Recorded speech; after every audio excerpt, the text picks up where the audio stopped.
भारत जोड़ो यात्रा के दूसरे चरण शुरुआत हो चुकी है। पूर्व पार्षद और बेरी हल्के से काफ़ी ऊर्जावान और कद्दावर नेता हैं तस्वीर अहलावत हमारे साथ हैं। पहले फेज की जो यात्रा हुई थी उसमें पूरी यात्रा के दरमियान सड़कों पर चले और बेहद मेहनत है इन्होंने वहाँ पे की। अब दूसरे फेज की भी यात्रा है और 2 तारीख को दीपेंद्र सिंह हुड्डा है वो कार्यकर्ता मीटिंग ले रहे हैं। तमाम मुद्दों को लेकर तस्वीर अहलावत से पूछता हूँ कि किस तरीके से आखिर है इस यात्रा को ये देख पा रहे हैं और इस दरमियान लोगों के बीच में गए हैं तो कैसा रिस्पॉन्स है यात्रा को लेकर उन्होंने देखा। पहले फेज की यात्रा में आप गए, सड़कों पर चले, साथ साथ आप लाखों लोग भी हैं साथ साथ चले। किस तरीके से तस्वीर अहलावत आंकते हैं यात्रा को? पहले फेज को कितना सफल आप मानते हैं? पहले फेज की जो यात्रा है वो टोटली ही सफल हुई, क्योंकि जो लोगों का जोश था, जो उनका उत्साह था वहाँ रोडों पर देखने को मिल रहा था। लोग जब हम सड़क पर चल रहे थे, कोई भी ऐसी जो सड़क के किनारे घर बन रहे थे, ऐसा कोई घर नहीं था जिसकी छत लोगों से फुल भरी नहीं हो। और उनने अपना जो समर्थन हाथ हिला के या अपना आवाज़ दे के जो समर्थन दिया उससे पता लगा था आगे लाखों की भीड़ जो चल रही साथ साथ इसमें जो अपार समर्थन मिल रहा, ये इस बात का प्रमाण है कि वो यात्रा 100% सफल हुई भाई साहब। दीपेंद्र सिंह हुड्डा में कैसा जोश है? यात्रा के दौरान आप मिले, यात्रा के बाद आप मिले, उनका कैसा रिस्पॉन्स नज़र आ रहा था यात्रा के बाद? यात्रा के दौरान और यात्रा के बाद और यात्रा के समय भी दीपेंद्र सिंह हुड्डा जी इतने खुश थे, इतने उमंग चाह में थे कि शायद ही कोई नेता हो। और इस हरियाणा में दीपेंद्र सिंह हुड्डा जो नेता है उसको मानस जोड़ने की मशीन कहते हैं। वो जहाँ खड़े होते हैं, चाहे वो उन आज हरियाणा में किसी भी गांव में, किसी इलाके में, कहीं किसी चौराहे पर खड़ा कर दो, वहीं 200, 400, 500 आदमी अचानक की स्थिति में भी उनके साथ हो जाएंगे। और वहाँ पे तो उनका जो ब्रिगेड थी, उनका यूथ का जो साथ मिलना था, उनके जो कार्यकर्ता थे हुड्डा साहब के, वो वहाँ पर उनकी मौजूदगी सबसे ज़्यादा और सबसे उत्साह में दिखाई दे रही थी भाई साहब। अच्छा तस्वीर भाई, वो रही यात्रा की बात, आप कह रहे हैं कि जिधर से यात्रा निकली बेहद जोश था। अब इस दरमियान आप अपने क्षेत्र में भी आए हो, रोहतक जज्जर इस एरिए में भी आप है, लगातार लोगों के बीच में घूमते रहते हैं। इधर लोगों का माहौल आपने क्या देखा? यहाँ हमने ये देखा आगे यात्रा से लोगों में बहुत ज़्यादा इजाफा हुआ है। लोगों ने ये कहना शुरू कर दिया है कि भाई हरियाणा में जो है, मैं थोड़ा सच्ची बोल रहा हूँ, हरियाणा में जो बात है, हरियाणा में तो बीजेपी का जो ग्राफ है, जो उनके काम है, उनका आप भी देख लो, मंत्रियों का जो चरित्र व्यवहार सा है, वो लोगों को इतना भा नहीं रहा, काम वो कर नहीं रहे, भ्रष्टाचार बहुत ज़्यादा है। तो वैसे ही बीजेपी को दरकिनार करने के चक्कर में लोग लगे हुए हैं, भाई बहुत देख लिया, अब इसको किसी न किसी तरह हटाओ। लेकिन साथ साथ जो राहुल जी की कार्यशैली देखी, जो उनका व्यक्तित्व उस यात्रा में निखर कर आया, उससे ये लगता है अगर 2024 में भी बदलाव होगा। केंद्र की, सेंटर की अगर बात करें, सेंटर की अगर हम बात करें तो केंद्र में भी बदलाव होगा, क्योंकि राहुल का जो जोश, उसका टी-शर्ट में निकलना, सर्दी नहीं लगना, और फिर उनका कहना अगर लोगों की वजह से सर्दी नहीं लग रही। तो आप भी वहाँ मौजूद थे, मैं भी वहाँ मौजूद था, हमारी भी आपस में मुलाकात हुई थी, तो वहाँ का एटमॉस्फेयर भी शायद ऐसा था कि शायद वैसे ही सर्दी ना लगे। सर्दी कहाँ लगे थी भाई साहब? इतना बड़ा हुजूम, इतना बड़ा माहौल, हर आदमी ये सोच रहा था जैसे तो वो जात धर्म जो ये आज के दिन बंटवारा हो रहा है दिमाग में, दिलों में, उसको कहीं ना कहीं उस खाई को पाटने का काम कर रही थी ये यात्रा। और 100% हद तक उस खाई को पाटा भी, उस खाई को ढक दिया है।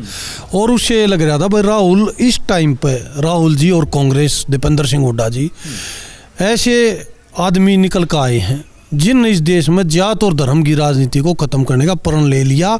और उनके चलने से ऐसा महसूस भी हो रहा था वहाँ पे कहीं ना कहीं जात और धर्म की जो ये राजनीति चल रही है 2024 में दिखाई नहीं देगी। 3 दिन तक लगातार तस्वीर अहलावत है, कई किलोमीटर पैदल चले, साथ साथ यात्रा के चले, तो ऐसा तो नहीं अब दूसरे फेज में भी ताकत लगानी है? कभी थकान हो गई है, दूसरे फेज में भी ऐसी ताकत लगेगी? दरअसल भाई साहब पता क्या, हम यहाँ जब घूमते थे ना, सुबह जॉगिंग करके आऊँगा 10-12 किलोमीटर, थोड़ा बहुत शाम सुबह में 10-12 किलोमीटर, 8 किलोमीटर, 7 किलोमीटर घूम कर आते तो थकान महसूस होती। वहाँ कमाल की बात मैंने ऐसी देखी, 80 साल का बुजुर्ग भी 30 किलोमीटर, 27 किलोमीटर, 35 किलोमीटर तक थकान महसूस नहीं कर रहे। कुछ मतलब साइंटिफिक ऐसी बात है कि लोगों में जब हम चलते हैं उसका हमने पता ही नहीं चला हम कितने किलोमीटर चल लिए। वहाँ पर थकान का कोई काम नहीं, चाहे छोटा बच्चा हो चाहे बड़ा हो, इतनी पब्लिक जो साथ चलती है तो पता ही नहीं चलता किलोमीटर किस टाइम पर बीत गए। तो थकान का तो सवाल ही पैदा नहीं भाई साहब, थकान तो होती नहीं वहाँ पर। फिरोजपुर झिरका में जहाँ से आपने राहुल गांधी का स्वागत किया, राजस्थान से यात्रा है वो हरियाणा को मिली, तो राहुल ने अपने भाषण में ये कहा कि अब जो स्थानीय नेता हैं, स्थानीय विधायक हैं या स्थानीय नेता हैं आप जैसे, अब घर नहीं बैठना है बल्कि महीने में 15 दिन में ऐसे ही क्षेत्र को है पूरी तरीके से नाप देना है। हाँ, ये उन्होंने बिल्कुल सही बात कही, क्योंकि उसका एक कारण है। एक तो स्थानीय नेता जब निकलेंगे तो उनका भी अपना राजनीति का सिस्टम, राजनीति करने का, लोगों में मेलजोल का बढ़ावा मिलेगा। पहली बात उनका पर्सनल फायदा। सेकेंडरी चीज़ क्या है, देश की मीडिया कहीं ना कहीं 90% 80% गवर्नमेंट के इशारे पर काम कर रही है, मोदी सरकार के इशारे पर काम कर रही है। जब कोई सरकार कलम पर पैरा रख देती है तो एक रास्ता बचता, वो है रोड नापने का। अगर आप सड़क पर चलोगे तो ऑटोमेटिकली लोगों को पता चलेगा, दिखो चाहे मत दिखो, लोगों के अंदर ये मैसेज रहेगा। तो ये उनकी बात जो है वो बहुत बढ़िया बात कही उन्होंने, और हम उस बात का अनुसरण करेंगे और ऐसे ही लोगों के बीच में रहेंगे। लगा देखिए, पहले आपको देखा है हमने रैलियों में, जितने भी आपकी ड्यूटी लगी उससे बड़ा काफिला ही आप लेके जाते हैं। जज्जर में कार्यकर्ता मीटिंग है 2 तारीख को, उसमें भी ड्यूटी है लगाई जाएगी। पानीपत की रैली को लेकर कितना जोश है, और क्या तस्वीर अलावत से ये उम्मीद कर सकते हैं कि रिकॉर्ड तोड़ भीड़ है रैली में उमड़ेगी? भाई साहब, रिकॉर्ड तोड़ भीड़ उमड़ेगी रैली में, ये 100% है। और 2 तारीख को जब कार्यकर्ता मीटिंग होती है, जब भी वर्कर मीटिंग लेते हैं एमपी साहब, हुड्डा साहब, तो दीपेंद्र जी के आने से वहाँ पर रैली का ही माहौल हो जाता है। और ये तो इन पानीपत की रैली रख दी है। यहाँ पर आप देखना, आप भी वहाँ पहुँचोगे, हम भी पहुँचेंगे, आप वहाँ पर देखना उस सर्दी के टाइम पे अगर ऐसी रिकॉर्ड तोड़ रैली होगी, ना तो हुई ना होगी आगे ऐसी। दूसरे फेज अब जैसे हरियाणा में आएगा, जीटी रोड से आएगा, तो जीटी रोड पे भाजपा देखिए पहले बेहद मजबूत थी, तो कहीं ना कहीं क्या आप मानते हैं जो ये रूट तय किया गया है जीटी रोड का, कहीं ना कहीं उस पर कांग्रेस का मकसद है कि भाजपा को जीटी बेल्ट से है वो कमज़ोर किया जाए? कांग्रेस जीटी रोड बेल्ट पे 100% कमज़ोर हो चुकी है बीजेपी। अभी तो कांग्रेस का चलो भाई इन 75 पार का नारा ही ऐसा दिया, और वो टीवी पे मीडिया पे चलता ही रहा। उससे लोगों में ये था कहीं सरकार ना बनेगी, सरकार तो बन नहीं रही तो वोट क्यों डाले। तो उन लोगों में भी जहाँ वो सीट आ रहे हैं, आप उनसे वहाँ का निकाल के देखिए सर, बहुत थोड़ी वोटों से सीट आ रहे हैं। और कई जगह पे तो जहाँ जिन जगह पे टिकट देनी थी, कांग्रेस जहाँ पर मजबूत उम्मीदवार थे, वहाँ पर टिकट का जो बंटवारा हुआ वो गलत तरीके से हो गया, इसलिए कांग्रेस हारी। अब की बार ये हुड्डा साहब को जो फुल फ्लैग कमान दे रखी है, फुल पावर दे रखी है, इससे आप देख लेना हरियाणा में जीटी रोड बेल्ट में पहले भी वहाँ बढ़िया नेता थे, अब भी वहाँ बढ़िया नेता होंगे। हुड्डा साहब जिसकी तरफ इशारा करेंगे वो उम्मीदवार कम से कम भी 60-70% वोटों में अकेला रहेगा। देखिए, राहुल गांधी से लोग मिल रहे हैं तमाम अलग अलग संगठन के, और राहुल गांधी से एक आम आदमी भी है मिल सकता है, नॉर्मल आदमी भी मिल सकता है, और कोई इतनी भारी सुरक्षा भी है वो बिल्कुल है, वो वहाँ पे नज़र नहीं आ रही। तो जैसे कार्यकर्ता हैं उनमें भी जोश हाई हो जाता होगा कि आपकी पार्टी के इतने बड़े नेता हैं, आप उनके साथ चल रहे हो, वो आपके बीच में रोड में चल रहे हैं, तो एज ए मतलब कांग्रेसी होने के नाते आपका मोरल कितना अप हो जाता है ये चीज़ें जब आप लोग देखते हैं? भाई साहब, हमारा मोरल तो बहुत हाई लेवल पे है। क्यों? क्योंकि जिस तरीके से वो कहीं कहीं पर रुक कर राहुल गांधी जी, दीपेंद्र हुड्डा जी को हमने देखा, कहीं पर भी गरीब बच्चे देखे, कहीं पर किसान देखे, कहीं पर फौजी देखे, कहीं पर और समाज के अलग अलग तरीके के अलग अलग काम करने वाले लोग मिले, उनको आगे लेकर दीपेंद्र सिंह हुड्डा जी ने राहुल जी से मिलवा। राहुल जी ने भी खुद अपना इशारा करके बहुत से आदमियों को बुलवाया, चाहे छोटी बच्ची थी, चाहे कोई महिला थी, चाहे कोई कुछ था, उससे क्या आम आदमी को भी मिल के। और जो राहुल गांधी जी कहते हैं ना, भी मेरे को पहली बार रोड पर उतर के देश को इतना समझने का मौका मिला जितना पहले नहीं मिला, वो बात सच है। क्योंकि उन हर तरीके के आदमी से मिले हैं, हर तरीके के आदमी से बात की है, हर मजहब के से बात करी है, हर जात के से बात करी है, हर जितने भी काम के आधार पर देश बट रहे हैं उन काम के आधार वाले लोगों से भी बात की है। तो उससे क्या है, जिस भी आदमी से वो मिले, मैं उनके बाद में चेहरा देख रहा था, उन सब का मोरल हाई था।